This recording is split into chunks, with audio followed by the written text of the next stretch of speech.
how he's blessing you. God desires peace. Family hurts lead to estrangement from one another. Churches split over doctrinal issues. School administrators argue with parents and students about policies. People bring their upbringing, different personalities, education backgrounds, and strong opinions to the table. So when individuals come together, conflict is inevitable. It's human nature to disagree with others, but it's God's desire that we live in peace with our neighbors. Isaac's story perfectly exemplifies how God can intervene to resolve conflicts. He is more than able to bring opposing parties to a place of reconciliation. Yes, and through this reading, we see how Isaac calls on the name of the Lord, especially through because if you're reading through Genesis 26, it was saying where Abraham dug wells and Isaac followed up on his father's footstep as far as digging wells. So, and it said that the wells were a hot commodity in that area. So that's where Isaac gained wealth because he dug wells and people needed these wells for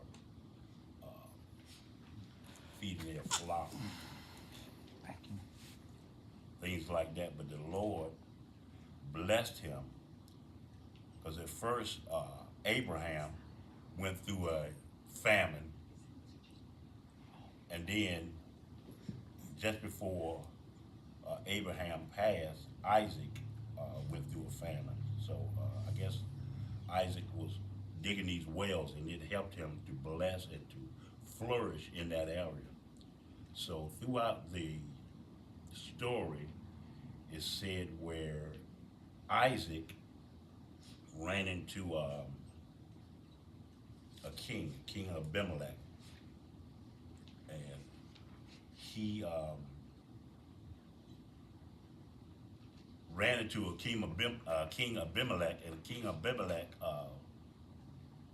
got upset with him because he was gaining so much wealth. So King Abimelech got rid of him and told him, "Get from out of this area." And it says the altar, an altar for the worthy God, and it's in Genesis 26, 24 through 27. And the Lord appeared to him the same night and said, "I am the God of Abraham thy father. Fear not, for I am with thee, and will bless thee, and multiply thy seed for my servant Abraham's sake." And he built an altar there, and called upon the name of the Lord, and pitched a tent there. And there Isaac's servant dug a well. So he dug wells,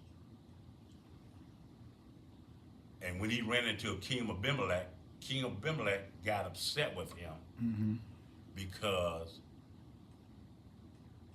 he was growing in prosperity. So King Abimelech told him to get out of the area, leave from where you're at.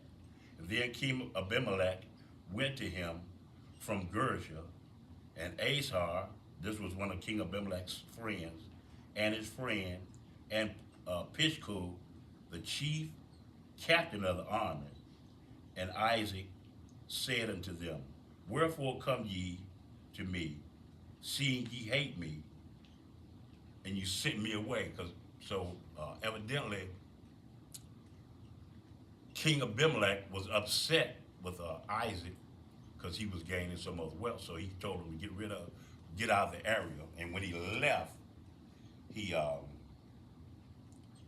found other areas to dig wells in. And King Abimelech noticed how he was flourishing in this area. So, and throughout the reading, I was looking at where evidently King Abimelech wasn't a God-fearing person. So I think that being that he flourished and Isaac flourished like this, King Abimelech seeing that the God is truly with this man. So him and Azar and Pushkar, the chief captain of the army, came to Isaac and said, we notice how you are flourishing in this area, so we want to reach out and do a covenant. And part of that covenant was a burnt offering, I guess it was. Well, I think it was an offering. So, and they said the offering was where they split an animal in half and they took the blood and they made that covenant with one another. And King Abimelech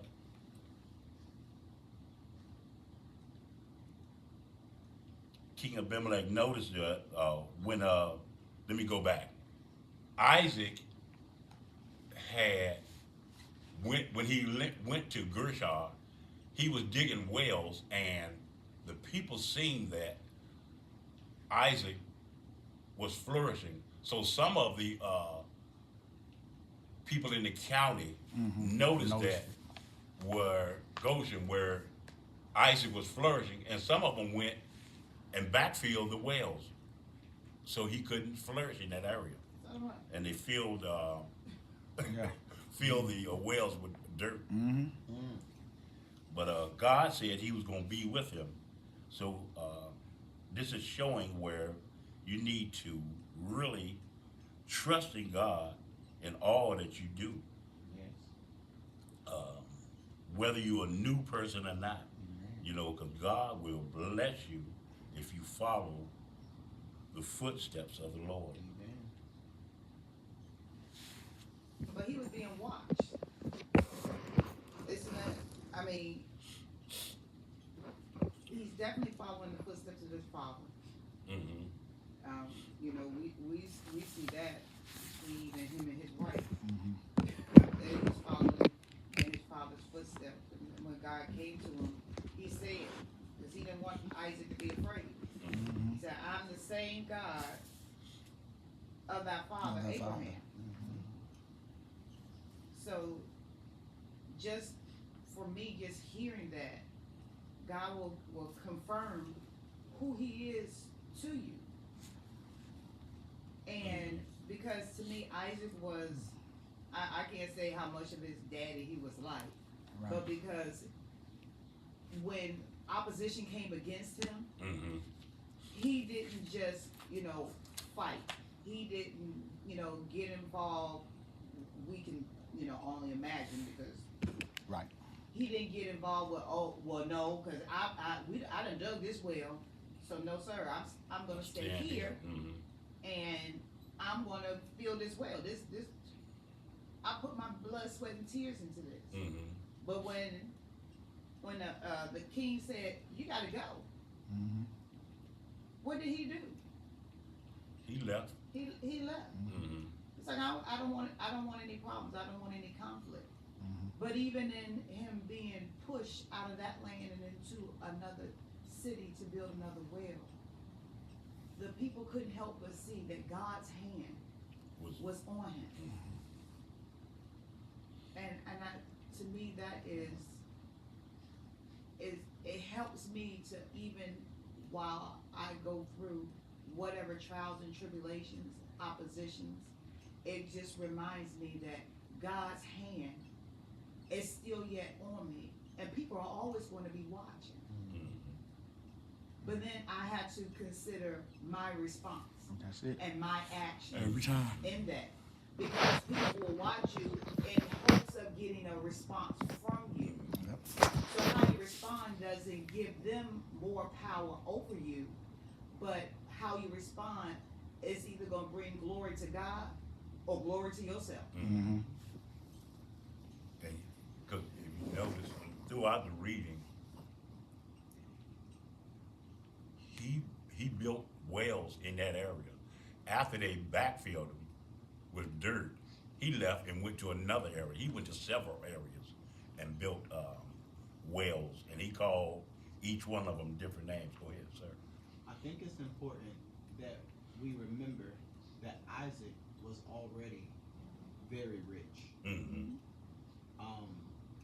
Even though that land may have been in famine, or they might not have had as much resources, that did not affect him because he inherited everything from his father. Mm-hmm. He was already very rich. Mm-hmm. And by him digging these wells, he became richer and more wealthier. Mm-hmm. And the Philistine king decided he's so wealthy that he becomes too powerful. Mm-hmm. For him. And so I have to put a stop to his wealth because his wealth makes him too powerful. He can overturn me because he has more than me. Right. So let's move him. So they move him to new territories. And I think the fun part, or the exciting part about this text for me personally, is that he chose to dig again. Mm-hmm. That is amazing. Yes, because it he is. dug He again. dug again. Mm-hmm. Yeah. And regardless of what that territory dictated, he dug again. Mm-hmm. And And And each time he was more and more prosperous, Mhm. right? He was more and more wealthy. He found more and more resources. Every time he dug again. Mm-hmm. I think it's important and imperative, especially in the times that we're in now, that we don't forsake to dig again. Yes, yes. It might seem Praise God. dry in one area. Praise God, It may yes. seem like the territory isn't on your side in this Mhm. area or during this time frame, but God said, "I'll be with you. Dig again." Mhm. And so, whatever He gave us to put our hands to, Mhm. it is important that we stick to it, because Isaac didn't change the blueprint. Isaac did not change his job. Mm-hmm. Isaac did not change what he was doing. Mm-hmm. He went to the next place and did the exact same thing. Yeah. And we see the hand of God bless it. A lot of times when something dries up in one area of our life, we think that means we have to go Yeah. do something Mhm. different. But this is a wonderful Stop. story, a wonderful testament of how being consistent and true to what God told you Definitely will consistent. continually bless you. Mhm. Consistent. Even if you have to move, That's the thing. do what He said. Mm-hmm. So this was good. This is a good story. It's one of my favorites. Mm-hmm.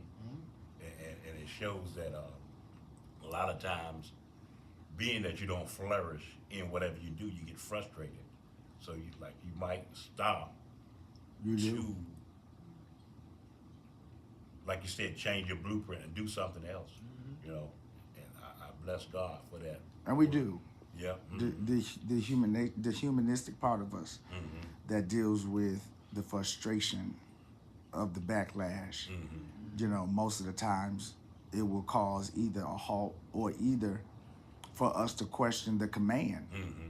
that we've heard. And Like, God, did you really tell me? yeah, Mhm. yeah, it questions the command that you really heard, or then sometimes it puts you in a place where you become stagnant. Mm-hmm. You know, because you really wrestle with the nature of who you are versus what you heard.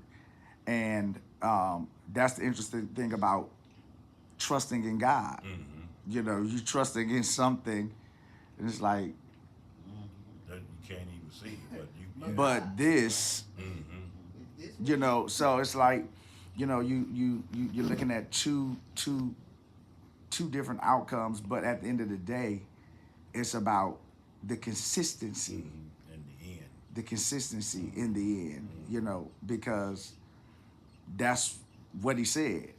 And in what He said, it doesn't change what He said, even though you're experiencing opposition. Mm-hmm. But you think God would have considered telling him, Oh my.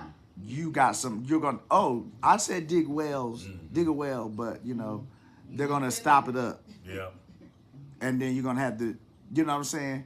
That's the part about God that sometimes we just don't see or hear until after we've started. But He was consistent in the digging, Digging. Yep. not allowing the frustration, Yeah. being overwhelmed, you know, and stuff like that. Because I'm pretty sure the text doesn't reveal it. All of those feelings. Yeah, Mm-hmm. Oh yeah. all of them. Yep. My God, you know what I'm saying? Mm-hmm. I can. But he kept going. Yep. I can remember.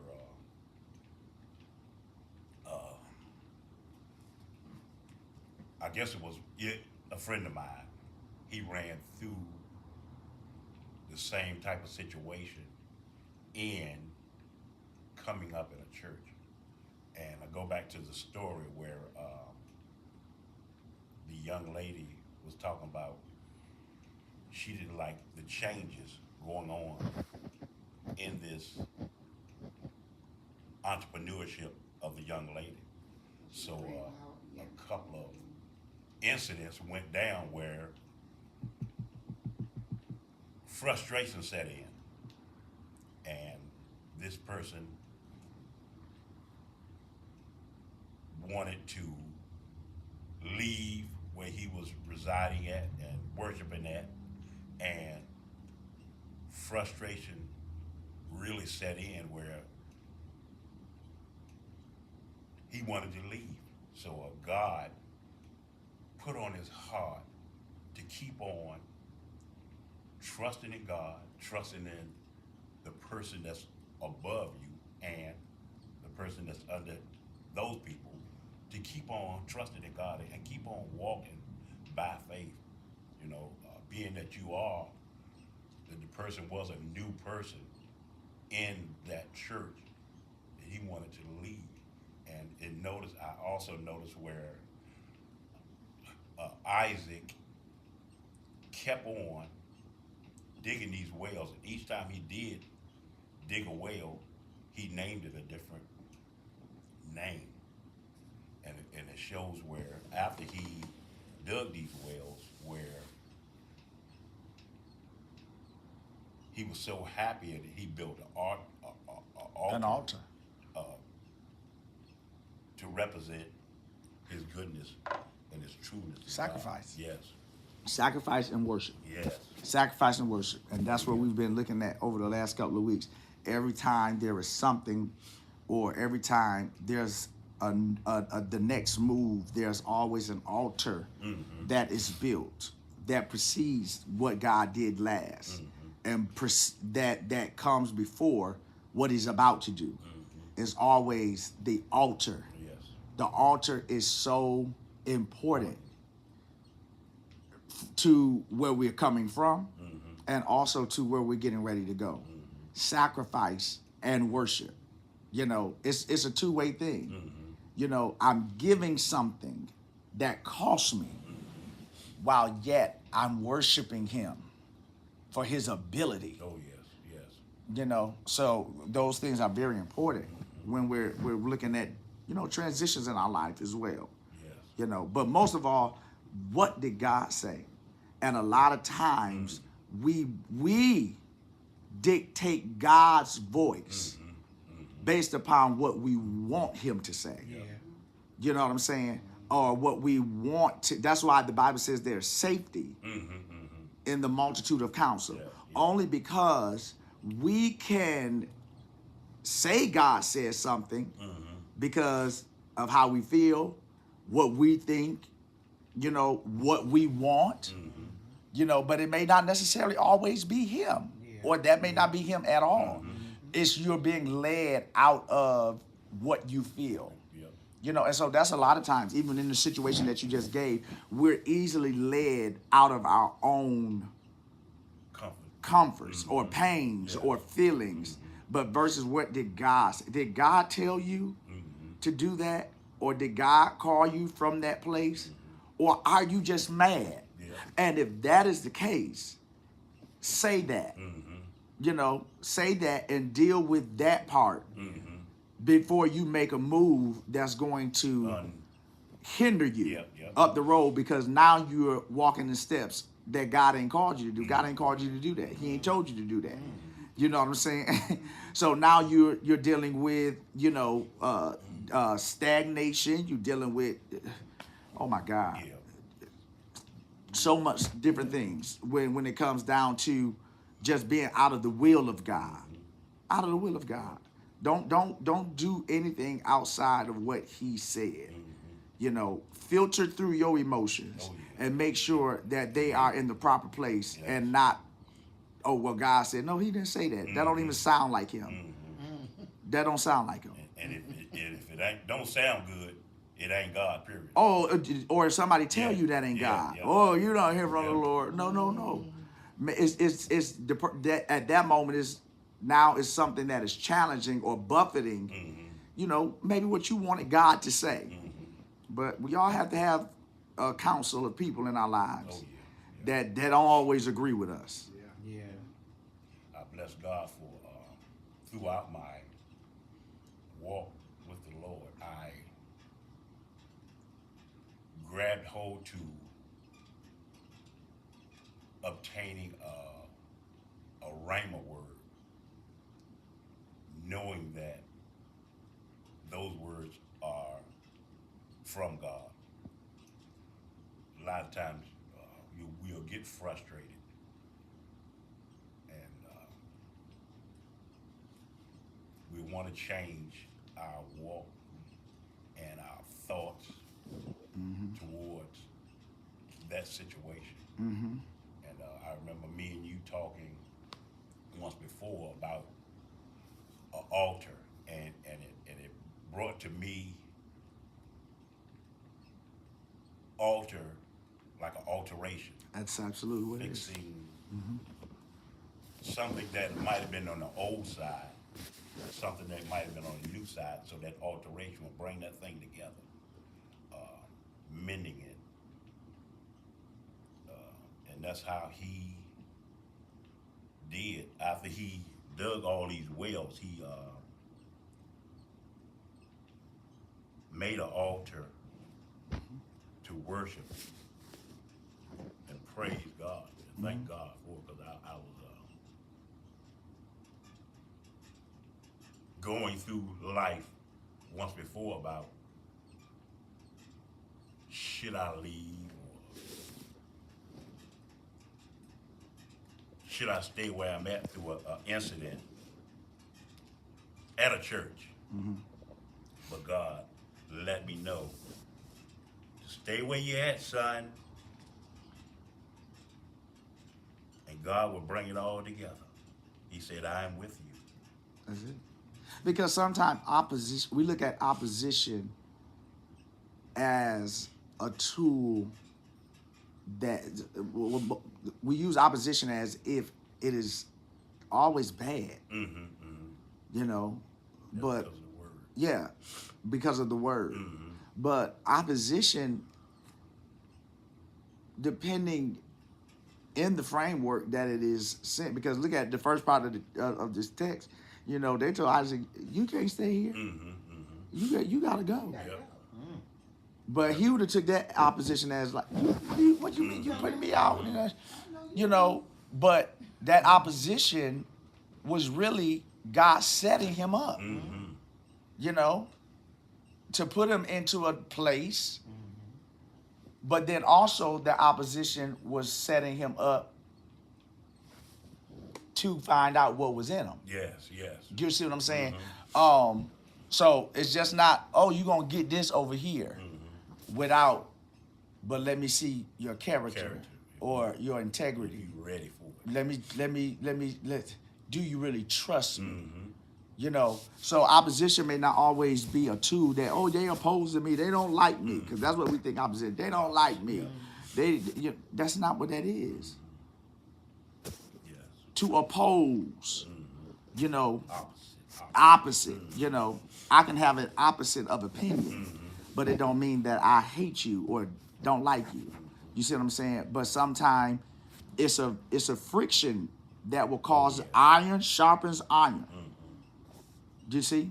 So opposition is not always coming to challenge you as far as making you feel lesser than or somebody has something totally against you or not. But sometimes it's just the hand of God at work. I think this is also a story story of rediscovery. Mm-hmm. I say that because these wells, the first wells that he's digging, they actually belong to his father already. Already. They were already filled with dirt. Mm-hmm. And so he is going into the land, because mind you, he just inherited everything his father gave him. Mm-hmm. These wells were a part of that inheritance. Yep. And so he's rediscovering or redigging Redig the wells. already. That's it. He is not the first to dig Nope. in these locations. Nope. His father did it before him. Yep. But they were filled with dirt. Mm-hmm. And so he's going into this land and he's redigging and he's rediscovering the wealth that God promised his father. Mm-hmm. It caused the jealousy Mm-hmm. Oh in yeah. the Philistines, Mhm. right? Which is why he named it whatever. What is it? Yeah. Inca something. Yep. I think wrote it means down. I strife. brought the wrong And so he names notebook. it after what he felt in the region. Mhm. Although he's rediscovering something his father Conflict left him. because of conflict. Yeah, so he Mhm. had to deal with the strife in the land, right? So he names it what he feels. The next one he goes and builds, or he's rediscovering rather, Mhm. and he redigs, and he's still dealing with what brews after strife is, and that jealousy and contention. Now he's dealing with an accuser, Mhm. right? And so he names it according to what he's feeling in that region. Yes. He goes to the next place and Mhm. he has something similar that's going on, and he names it according to what Mhm. he's feeling in that region. But these first three wells were already dug by his father. Yes. Yes. And so I think this is an amazing story about rediscovery. I mean, Mhm. regardless of where you're at in your life, Mhm. you can find a reason or a point or a pivot in all of the stories in the text. And this Mhm. is amazing. This is a really good one, especially for those people who might feel like they don't know which way to go, Mhm. because it's a story about rediscovery. Mm-hmm. And just to piggyback on Oh, what you yeah, said come on. about pivoting, through some of my own, just even, counseling sessions, my therapist has been reiterating to me to learn how to pivot instead of panic. Panic. That's right. Because when you learn how to pivot, the first thing that you have to do is you have to take a step Take a back step back. Mhm. and take a breath. Mhm. And look around too. Yeah, Yep. right. You had to take a breath, because now I'm not just automatically responding. Mhm. I have to process. So while I'm processing through what may have happened, I can only, internalize what my experience, my intake on that was, Mhm. which would means sometimes a conversation may be required, sometimes it doesn't. So learning how to move beyond that moment without staying stagnant, because those moments can hold you hostage, Mhm. if you allow it to. So what I love about just hearing all the conversations is that, the rediscovery and being able to how to handle or approach conflict. Conflict. Conflict is not always a bad thing. Opposition is not bad, because sometimes a conflict that may have appeared, Bishop may have said something to me, I may have taken it some type of way. But is my conflict with him, Mhm. or do I have conflict within myself because of something that I have not allowed God to heal me from? Maybe, for whatever the reason. So learning how to pivot instead of panic, taking a step back and breathing Mhm. before you respond, Mhm. would save us from a lot of heartache and quick decisions. Because in that time, you hopefully you have the conversation not just with yourself but with God. Lord, I need you, like the young lady said in the store. Lord, it's me. She wanted to have her way. She thought that because it should have been a bazaar and her niece should have been the only vendor, she was being selfish. Mhm. So that is taking a moment, after the fact, after all she said, taking a moment to, you know what, it's me. Mhm. After all that, a lot of It's times me. we can say it's me. Mhm. But Isaac, he could have been, he said and shared and done some things that, we can only kind of fill in based off of what we've read. But as, humans in this day and age, we don't always, somebody start doing things to us like, this was my mama's house. Mm-hmm. And you gonna tell me I have to leave? Mm-hmm. And you know, and a lot of times with that, you know, taking these, and you know, these psychology courses, a lot of times what happens is most people feel they have it all in themselves. Mm-hmm. That's Got it. all wrapped up. Yep. That's it right there. They have it all within themselves. They can figure it out. They got the answer. They know it all when it comes to everything. Anything, yep. You know what I'm saying? Well, no, all I got to do is this. All I got to do is that. All I got to do is it ain't working. You know, it ain't working for you. Insanity. Yeah, it's insanity. Yeah. You know what I'm saying? Yeah. Well, all I got to do is this for a certain amount of days, and all of a sudden I'll be no. Because if you had it, and a lot of times this is what we do, we self-diagnose, we self-treat, you know, and then the dangerous thing to that is then we put it on God. We put it on God. You know, but that's the danger. That's the danger. Yep. Like you can step back and look. Like Elder Kim said, step back and look and take a look around. Yeah. But look at the promises that was following him. Oh yes. Yes. Look at the promise. And that just goes to show us that promises don't die. Yeah. Did it before? Yep. Promises don't die. He's living in the fulfillment of his. It ain't about Isaac. It's about what God told Abraham. I will make you. Yep. He living in the benefits of a prophetic word given to his father. Yep. You see what I'm saying? And the promises are still following him. Yes. Yep. Yeah. And Abimelech noticed that. He told him in Genesis 28 and 33, thy answer we saw clearly that the Lord was with you.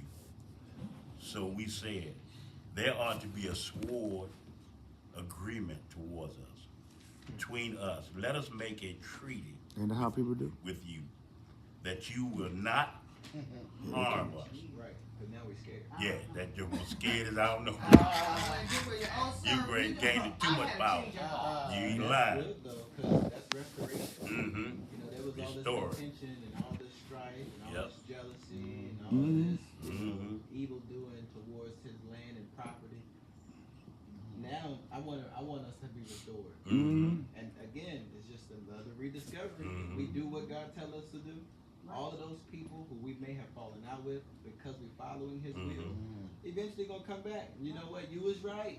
Sure. Yep. I want you and your God. I want to be with you and your God. Mm-hmm. 'Cause you was right. Cause I can see. Now I can see. See now. Now I Yep. Oh yeah. Now things now look I yeah. can see. Now I wanna let you Everything yeah. said happened. Yeah. Now I believe. Yeah. And I think I left a part out where Isaac. This is where Isaac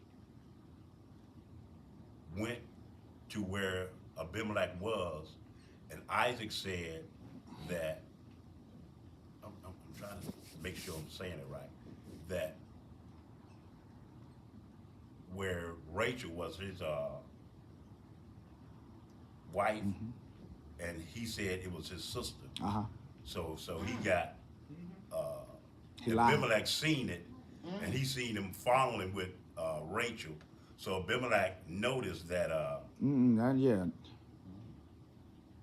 this ain't your sister, this your wife. So he noticed this joker was already wealthy. So he told him, we need to make a treaty because you getting too much wealth and you getting too much knowledge. Because also in the story, it was saying that Isaac had enough wisdom, even though some of the wells were already dug. He went to one of the spots where it said that the region was hilly. So he went into a valley area where he knew that the water was plentiful. So he dug a well there to make sure he got water. That's where the people got real evil. But Abimelech said, let us Thank you, Holy Ghost. make a treaty amongst us, because bro, you can bow for here. I don't want you to come against me and kill And me. that is so pivotal Man, when it speaks to motive. yes, Yeah. motive, What's that word you used? Motive. yes, yes, When it speaks to yeah, motive. because they make you do a lot of stuff in and out of Motive. your will, God's will, every will. Hidden intent. Mm-hmm. Motive. Yes, Yeah. yes. That is so important. Motive. Just as we did not harm you, but See? always trust and your trust in the treaty, Well. you as well as you sent thee away in peace. Thou art now the blessed of the Lord. Now you see me blessed. Yes, yes, Now I'm blessed of the Lord. yes. You said, but you see what I'm saying? Yep. That's how people do. They're attached when they see you, you know. But I want you to give glory to God, but that don't mean me and you have to go across the line. Yep. To God be the glory. Yeah. I'm glad you got a revelation Yeah, of who God revelation was of through God. this. Mhm. But however, what God doing for me don't mean that you have to be included. Yeah. in it. That's right. That's right. That Philistine king was smart because he already had fear Mm-hmm. of Isaac Yes. prior to him even getting any more wealth. Yep. Which is why he did make a decree publicly Mhm. that nobody is to look at Yeah. or touch that woman. Yep. Because that is his wife Yeah. and not his sister. Yeah. Not his sister. He Yeah. already had a feeling that if we cross him, Mm-hmm. my kingdom is in danger. Yeah, because of the customs. Yeah, Yeah. let me show Yeah, you do- yeah. that I have your best will at heart. Mhm. So if you ever decide to take my territory, I can be like, remember what I did for your They're wife. covered. And you. Yep. Which was so strange because their customs, Mm-hmm. because of the customs in which they had, but they took on the daughters. Yes. Yep. And so it was like, Yep. Mama. That was Mhm. because And the widows. yeah, that's what I'm saying. Yeah. So it's like, Yep. even when you think about how with Ruth and Naomi, Mm-hmm. Naomi and Ruth was she wasn't gonna go nowhere Won't go nowhere. Going Her nowhere. sister-in-law, her mother-in-law. because she had the custom was she said, well, my other son is dead Mm-hmm. because you supposed to went to that brother, Yep. and she's and by the time I have more kids Yep. you ain't gonna be old enough. and they Yeah. grow up. Yep. Too old to bear Ain't kids. going nowhere. She said, I don't care about that. But then the way God set that up is so cool because now she had to learn how to glean because she couldn't work, Mm-hmm. so she had to glean. Yep. Yeah, Come to find out that the person that now has interest in her was a descendant of that same. was a woman. descendant. And super rich. Yeah, Yeah. because Yeah. the spilling of the seed Mm-hmm. had nothing to do with masturbation. Mm-hmm. Mm-hmm. The spilling of the seed had to do with legacy, Legacy. Yeah. name, Yes. carrying the name. Who can carry Oh, okay. the name? Mm-hmm. So when we don't have proper context, That's right. Yeah. we, Yeah. You Because can do then it any Ruth kind of way. becomes the that's it. the carrier of our future, Uh-huh. Mhm. Jesus. Jesus, Messiah. Yeah. Mhm. Ruth and All of it Boaz, lined up. That is the Yeah. second patriarch of our family. Mm-hmm. They joined together, and we then later on we see David come out of that. Yes. Jesse, David. We go down the line until Jesus comes, and but that came from what some would call a tragedy. Mm-hmm. You what? The father made a declaration: "Hey, we're going back to my hometown." Yeah. Mhm. All right, they said, "Okay, we're going Mhm. where you Yeah, provide. well, we're going back. He died, Yeah. then both of his sons died. Mm. And and now his wife and their wives are Mhm. left. Yep, So his wife says, "Hey, listen, y'all go back to y'all family because I ain't got no more family for yep, you." yep. You know, Yep. and we see from the from Ruth She cleaving stayed. to Naomi. What comes from that is Jesus Jesus. and the salvation of the whole Yeah, world. it's a long line of it. For a Because purpose. somebody honored covenant. Yep. Somebody. And in all of her loss, she still, Mhm. Oh yeah. she was still, Yeah. Yep. That's one of my favorite books in the she Bible. was still, Ruth is a good faithful. book. Stood up to her word, like the word said. And then this Word also my shows bond. you the importance of the elderly women and the newer generation. Yep. Because Naomi had to teach her Mm-hmm. yeah. how to get subdue this man. Yes. You Yep. had to teach her. Teach her. Yep. You taught her to. It's important that Yep. the elderly women teach the young ones Mhm. how to be women. Yep. How, that's the key. Yep. How to be Yes. women. Yes. You know, because this young generation, they don't got it. Mm-hmm. They ain't got it. Right. They ain't got, and the elderly generation don't want, they don't have it to, time to. yeah, Yep. or yeah, the patience, or either they don't have it themselves. Mhm. Because they don't, yeah, and Yeah. then they done missed out pivotal Yeah. things. And so when we have mothers Mhm. in the church and we have fathers, Mhm. you know, we supposed to, I called the young because they're strong. Yep. You see, but that wisdom, Right. not your opinion, Yes. Yeah. but your Wisdom. wisdom, Yeah. you know, experience Mhm. is supposed to help develop. Well, teach me how to use my strength. Yes. Oh. Yeah. Teach me how to Model. use my strength. Yep. I'm strong. Because we're, yeah. Teach me how to use it. Yep. Yeah, where most people don't have that Mhm. in their life. That's why the church is community. Mhm. That's why this is community. Yeah. It's not about you joining another institution. Mhm. It is community. Yeah. Yeah. That's what this is. And that's part of Relationships. maturity. In a community, Yes. there is diverse backgrounds, It is. but community is safe. That's right. You see? And so people Bring it who all may not together. had fathers or mothers, you come into the household of faith and you'll find a mother figure or you'll find, I mean, That's right. And it's important that you notice it, that you cleave to the right. yeah. But we have to be so sensitive to God that we don't do stuff out of our own self ambition. And then we start having cliques and stuff like that because that's not, but that's very important to, you know, just bring it back around. Yeah. Okay. Bless God. We That's thank so y'all for, important. yes. We thank y'all for the Bible study and the knowledge and the wisdom and the nuggets that were brought together. Oh, I bless God for them. Amen. We're going to so prepare for the morning service. And we thank y'all for